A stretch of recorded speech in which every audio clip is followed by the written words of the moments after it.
আলু বেলাতে কি মেসেজ দিতে চাই একটু বলবেন আমাদের? আলু মেলাতে মাহিন্দ্রা এই মেসেজটি দিতে যাচ্ছে যে আলু হচ্ছে তৃতীয় নম্বর কাজে। তার আগে কী দরকার? তার আগে দরকার হচ্ছে একটা ল্যান্ড। তারপরে কি ল্যান্ড প্রিপারেশন। তো ল্যান্ড প্রিপারেশন করার জন্য যে রংটা দরকার সেটা হচ্ছে ট্রাক্টর।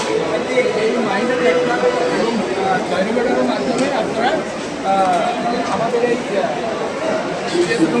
সুন্দরভাবে করতে হবে। আলু চাষের জন্য যে গরুটাতে আমার যে বিদেশিটা যেটা দরকার সেটা আমাদের মাইন্ডটাতে একদম পারফেক্ট।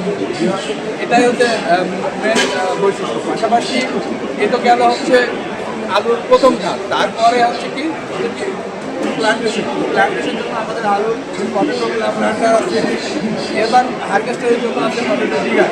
তো সব যার কারণে আমরা একটু আজকে দেখছেন যে কোনো স্কুলের ভিতরে না আমরা দেশের মাঝে বা আমাদের যারা আলু উদ্যোক্তা আছে যে আলুর জন্য শুধু আলু না, আলুর জন্য মেন যে প্রয়োজনীয়তা বিষয় হচ্ছে ট্রাক্টর। সেই ট্রাক্টরটা এবং মাইন্ডার ট্রাক্টর হচ্ছে তেল সার্চি ট্রাক্টর। এবং আমরা এর যদি আপনার তেল সার্চি সম্পর্কে বলে থাকি তাহলে আমরা 6 বছরের ওয়ারেন্টিটা যেটা বাংলাদেশে অন্য কোনো কোম্পানি